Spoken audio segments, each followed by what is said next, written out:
The clip, the context, the crossfire. A royal meets a punchline and refuses to play along.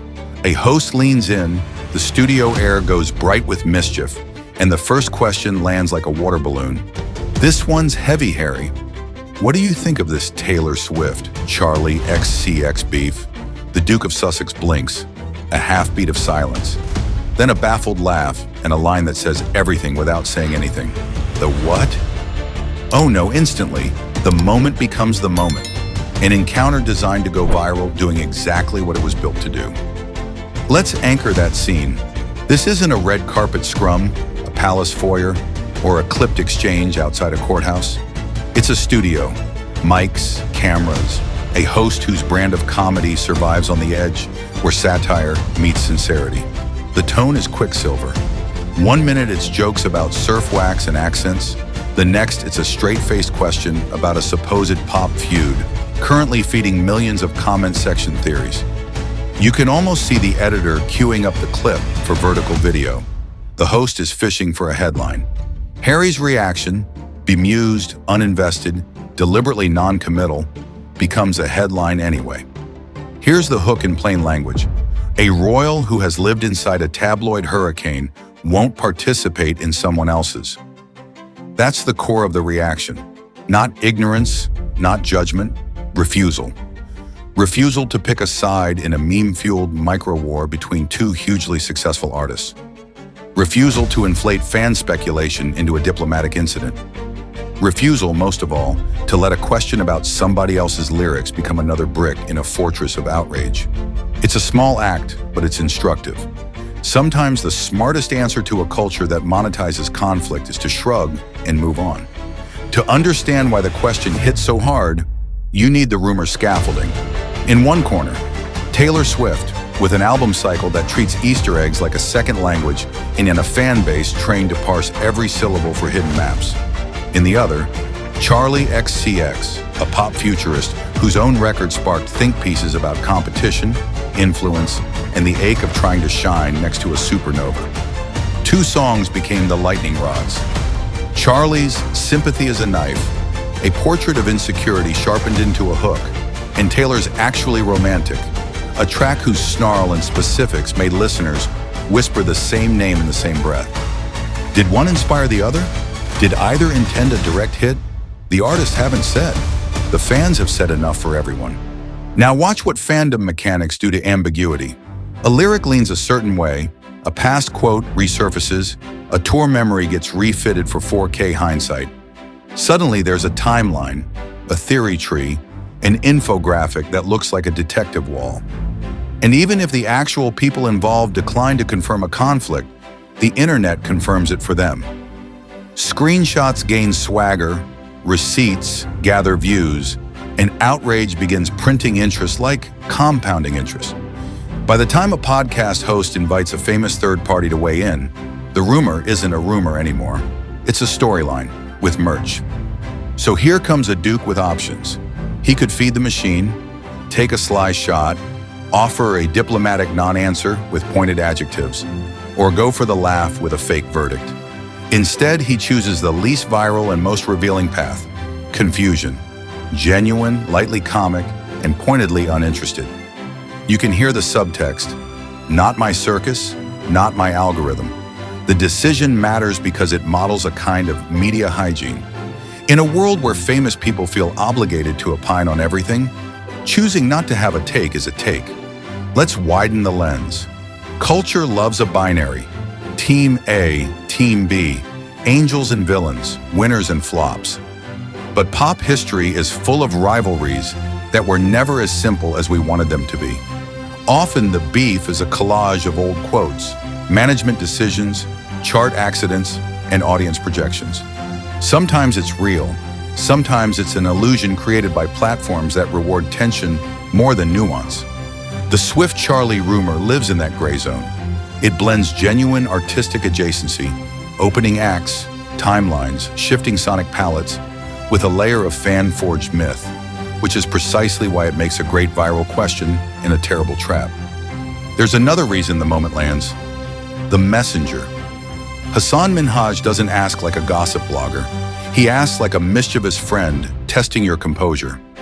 His style turns pop culture into a stress test for credibility. Answer playfully, and you're a sport. Answer defensively, and the clip mutates into a different lesson. Harry threads the needle.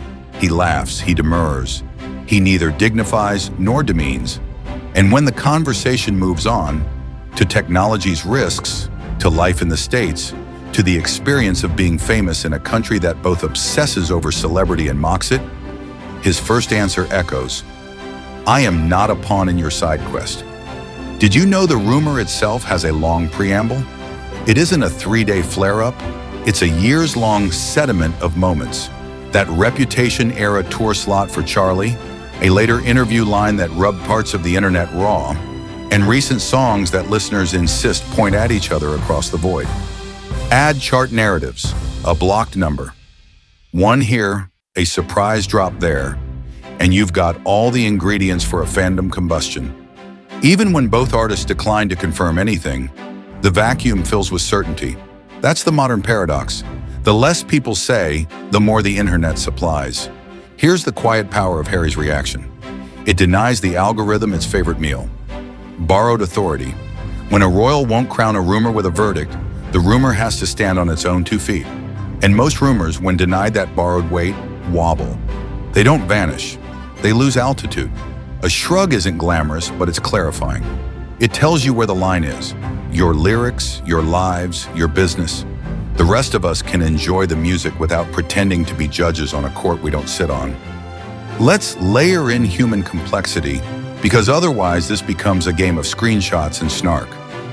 Rivalry hurts. Sometimes it motivates, sometimes it corrodes. The story of modern pop is the story of women being invited to duel for crumbs while men are allowed to share banquet tables. What fans call beef is often 2 artists trying to breathe in an industry that privileges spectacle. When you understand that, the rush to pick sides feels smaller, and Harry's deflection reads less like ignorance and more like respect. Respect for not turning 2 women's careers into a late-night bit. And yet, we're not pretending the speculation came from nowhere. Songs do talk to other songs. Artists do write from experience. Audiences will connect dots. That electric possibility, that a line might mean more than it says, makes pop thrilling. But possibility isn't permission to insist. One can relish the detective work while remembering it's fan fiction until someone on the record says otherwise. That's the ethic hiding inside a 2-word royal response. No contribution. Another angle, outsider status. Harry's life is famous for other reasons. He isn't a music critic, a label exec, or a stan account with a PhD in liner notes. If he claimed a strong opinion, it would feel opportunistic, co-opting someone else's moment to score relevance points. His confusion is more honest than any feigned fluency. It signals self-awareness. Know the rooms where your voice belongs, and know the rooms where being quiet is a service, not a cop-out. Did you notice the laughter? Not cruel, not mocking, pressure release. Laughter breaks the spell of forced polarization. It's the opposite of the gotcha the question invites. In a culture where everything can be turned into a weapon, choosing to turn a provocation into a harmless chuckle is a kind of social aikido. You redirect the energy without throwing a punch. That brings us to the audience, which, let's be honest, wanted a royal hot take because royal hot takes traffic well. The clip's still trafficked, but for a subtler reason. It captured a human boundary. If your feed is a hall of mirrors, boundaries are mercy. They say, just because we can talk about it doesn't mean we should. And when someone with global name recognition models that restraint, it gives everyone else permission to log off, or at least to scroll on. Let's mark the score so far. 1, the moment works because it's funny. 2, it matters because it's instructive. 3, it's a prism, shining light on how fandoms construct narratives, how media hunts for virality, and how a person can participate in a conversation without donating their soul to it. Whether you're a Swiftie, an angel, both, or neither, the practice holds: consume, enjoy, critique, don't conscript. Here's an aha most timelines missed. The exchange isn't really about music, it's about agency. Who gets to define what a lyric means? Who gets to set the terms of engagement between artists? Who gets to decide which questions deserve answers? In a world that constantly erodes the agency of public figures, especially women, one small refusal becomes a parable. Not everything is for everyone. Not every theory deserves a verdict. Not every camera gets fed. As the episode shifts to heavier topics, technology's pull on kids, the architecture of American life, what it means to build a home in a country that feels both familiar and new, the cold open with the beef question becomes a deliberate appetizer. It trains you to listen for the choice beneath the content. Pay attention and you'll hear it. A preference for substance over spectacle, for service over snark, for presence over performance. Even a shrug can teach. So we'll end part one with the simplest takeaway. A boundary is a bridge. It seems like a wall, but it's actually a way to cross dangerous terrain without falling in. Harry's The What? Oh No is a bridge from a pop mini-drama to a larger conversation about how to be famous and how to be human without letting the loudest corners of the internet script your lines. Keep that in mind as we go deeper. Next up, how the rumor took shape, why fans stayed invested, and what the numbers say about a feud that neither artist has confirmed. Pop history, lyric forensics, and the fandom machine. Start with a truth the internet keeps forgetting. Most pop feuds are built from echoes. A half-remembered quote, a frame-frozen performance clip, two songs that seem to glance at each other across a crowded year, and suddenly there's a plot. Today's rumored rift between Taylor Swift and Charli XCX is a case study in echo architecture. To see it clearly, you have to rewind before the memes, before the vertical video edits, before a podcast host tried to turn it into a royal hot take. This story started on stage long ago, when collaboration was the headline and not the accusation. 2015, Stadium Lights, Toronto. A guest spot pops like flash powder. Taylor invites Charli out to sing, and the crowd roars. It's the visual you pull up when you need to remind yourself that pop didn't always feel like a courtroom. Back then, the relationship between these two artists looked straightforward. Mutual admiration, shared stagecraft, a handshake between aesthetics, one legend in the making, one pop futurist charging hard. 2018, Reputation. Charli returns not for one song but a run as an opening act. It's a different job. Not co-headlining a club, not an art school crowd, but a vast, mixed-age stadium audience showing up primarily for someone else. Years later, a single interview line about the experience, stripped of context, becomes gasoline. The nuance is that it was about audience fit, not disdain. Clarifications follow, but the internet prefers snapshots to nuance. Outrage always travels better than footnotes. 2024. Charli releases Brat, neon, nervy, and self-interrogating. One track in particular, Sympathy is a Knife, fascinates listeners, not because it names anyone, but because it narrates the awkwardness of being around a woman who amplifies insecurity. The orbit around its release does the rest.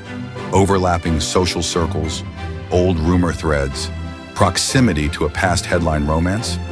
The song becomes a mirror, and many decide they know exactly whose reflection is in it. Here is where the lyric forensics begin. Fans collect lines, cross-reference interviews, and build timelines.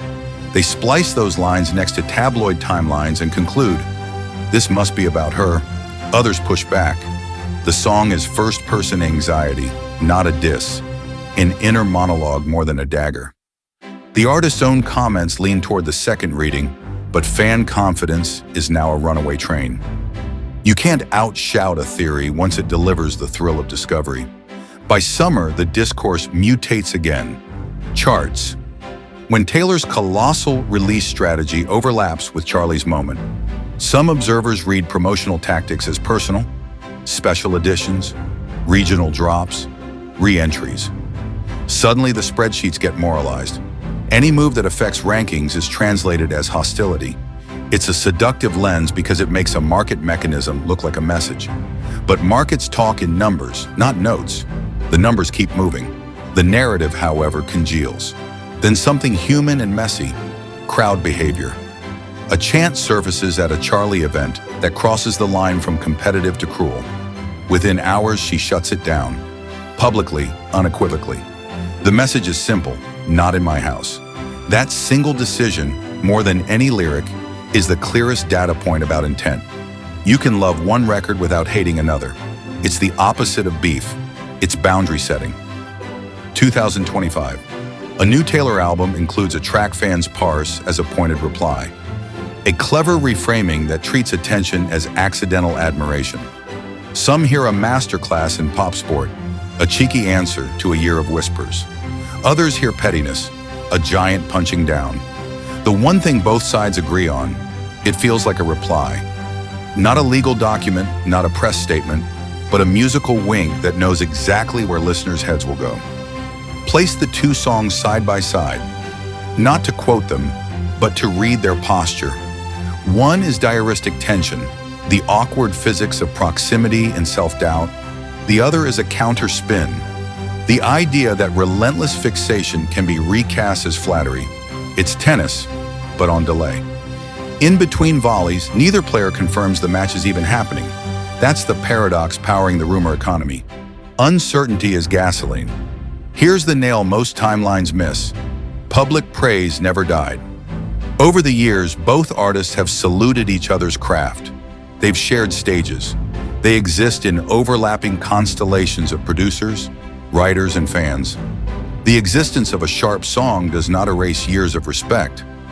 Pop is allowed to be both, competitive and communal, flirty and ferocious, confessional and theatrical. A single track doesn't annul a decade of receipts. Platform incentives, media framing, and the ethics of a non-answer. The internet doesn't just host culture, it shapes it. Platforms are arcades that reward high-scoring behaviors, speed, spectacle, and certainty. A rumored feud is perfect arcade fodder. Simple to frame, easy to escalate, endlessly remixable. Ask a famous guest to pick a side, and you manufacture a headline before the camera even rolls. Now put a royal in the chair. The host tosses a hot potato labeled beef. The safe play is a diplomatic quip. The viral play is a wink. The ethical play is something rarer. Refuse the premise. Laugh, demur, move on. That's exactly what happened. The reaction wasn't ignorance. It was media hygiene. It says, this is not my story to validate, and I won't donate borrowed authority to a rumor machine that already spins too fast. Why does that matter? Because borrowed authority is the accelerant. When a third-party celebrity blesses a narrative, even with a joke, the storyline grows legs. Blogs quote the quip, Stan accounts weaponize it, and suddenly a speculative timeline wears the mask of consensus. A non-answer denies the rumor its favorite vitamin, a famous cosign. There's a second layer, tone as message. Delivered in a high-wire comedy format, the refusal lands as light, not defensive. It's boundary setting with soft edges, a shrug and a chuckle that both collapses the moment and protects the people at its center. In an ecosystem addicted to escalation, de-escalation is a skill. And the ethics? Pop doesn't thrive on purity, it thrives on tension. But the healthiest tension is artistic, not personal. A non-answer respects that distinction. It separates music as conversation from gossip as conscription. It allows the artist to speak through work, not through a chorus of proxies angling for virality. The same ethics apply to audiences. Speculation is part of listening. The Easter egg hunt can be fun, but the line is bright. Once speculation becomes indictment, you're not decoding. You're deputizing yourself as judge and jury. The shrug model's restraint. Enjoy the art, skip the subpoena. There's a practical benefit too. Refusal clears space for bigger questions the episode wanted to discuss. About technology's effect on kids, about media literacy, about the shape of modern life when you live inside a camera. If you feed the opening provocation, you spend the rest of the runtime managing a sideshow. If you starve it, the conversation can breathe. Call it the non-answer that answers everything. It tells you where the line is. Other people's lyrics are their business. Not every prompt deserves your plot twist. Not every microphone deserves a monologue. Sometimes the most powerful sentence is the one you refuse to speak. Did you notice how quickly the clip still trended? That's the final lesson. Restraint can go viral too. The audience isn't just hungry for hot takes, it's also craving human boundaries. In feeds that flatten context, boundaries are the rare content that restores it. So the ethics are simple, if not easy. Don't let your voice become a trophy in someone else's trophy case. And if you're the one holding the mic, don't turn artists into ammunition. Curiosity is healthy, conscription isn't. Public mood and media math. How 12 words became a trend. 12 words, one clip, and a dashboard lighting up like Times Square. Headlines duplicate, social posts multiply, and a simple exchange redraws the day's conversation. Not by palace circulars or Sunday papers, but by velocity, a frictionless rush from podcast mic to push notification to your lock screen. In media math, the perfect story has clarity, contrast, and continuity. Clarity, the prompt is clean. Contrast, it updates years of speculation without playing the game. Continuity, it drops into a multi-year arc about pop rivalry discourse and internet myth-making. Algorithmic catnip, but attention isn't affection. Audience sentiment splits across age and geography. Some rate restraint as maturity, others crave a verdict and call anything less evasive. The split itself is the point. Pop culture is a mirrored room, and everyone chooses their angle. Why does the split persist? Expectations. In one country, the royal storyline is a civic inheritance. Deviations feel constitutional. In another, the Windsors are a prestige drama you can watch without paying taxes for the set. A rumored feud question reads like a referendum in one place and a harmless gossip bit in another. Add platform physics. Podcasts mint moments designed to be clipped. A laugh, a line, a look. Short video platforms extract the punchline. Newsrooms sprint a recap. The recap becomes a source in the next recap. That's compounding coverage. Of format matters. The refusal works because it arrives amid humor. A curt podium no invites suspicion. A calm nope, not doing that inside a playful segment reads as a boundary, not a barricade. Same words, different room, different mood. Meanwhile, the image economy gets to work. The thumbnail becomes the argument. Pair a shrug with a smile and the story reads as ease. Pair it with a grim still and the same shrug reads as contempt. In a visual market, the frame decides the feeling. What did the public actually want? Some wanted proof of permanent lines. Others wanted proof of none. The beauty and frustration of a clean non-answer is that it declines both extremes. It tells the present tense without borrowing against the future. Did you know the same clip can register in opposite directions depending on who's watching? For one group, restraint equals respect. For another, it feels like dodging. The numbers are messy, but the pattern is clear. Nuance survives, even online, when someone models it. Here's the newsroom incentive. One quip buys a week of content, legal explainers, chart think pieces, succession clarifications, wrong topic, but they'll still try, and culture essays about belonging. Precision, then, is mercy.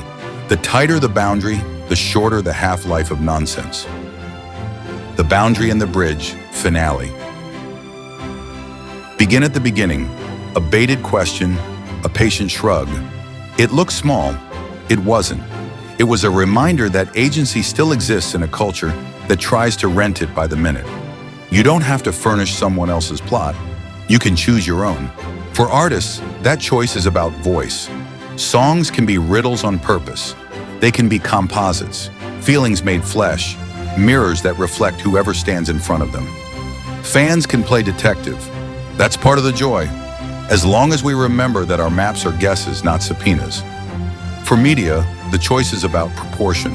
Not everything is a verdict. Not every clip deserves a week of court filings disguised as coverage. The best journalism resists the sugar high of feuds and returns to the complex, boring, important stuff that actually shapes lives. For audiences, the choice is about care. You can love a record without hating its perceived rival. You can enjoy the thrill of connecting dots while refusing to turn people into targets. If chants cross a line, shut them down. If theories harden into harassment, step back. Fandom is at its best when it builds, not burns. For famous third parties, the choice is about boundaries. A non-answer is not a dodge, it's a design. It keeps attention where it belongs, on the music, the work, the real stakes, instead of on a fresh coat of varnish for a rumor that was glossy enough already. Here's the aha the clip accidentally taught. A boundary is a bridge. It looks like a wall, but it's a safe way across noisy terrain. It connects the playful surface of pop, where rumors are catnip, to the deeper conversation about how to stay human when everything tries to turn you into content. So what do we carry out of this? That the smartest pop criticism sometimes sounds like silence, that respect can look like refusal, that a person with every reason to perform chose instead to decline the performance, and in doing so, told us exactly how to read the room. Did you know restraint ages better than hot takes? Return to this in a year, and you'll remember the shrug more than any headline it generated. Meanwhile, the music will keep doing what music does, talking to other songs, telling the truth sideways, giving us something to dance to while we sort ourselves out. So here's your invitation. Be a listener, not a juror. Enjoy the detective work, but leave verdicts to the people who wrote the pages. Spend your energy on what's generous. Replay the songs. Support the tours. Donate to the causes that make the industry kinder. That's how we replace rumors with records. In every sense. And if a host ever hands you a shiny loaded prompt, try the line that started all this. A laugh, a nope, and a gentle nudge back toward the art. It's amazing how far you can go when you refuse to get dragged.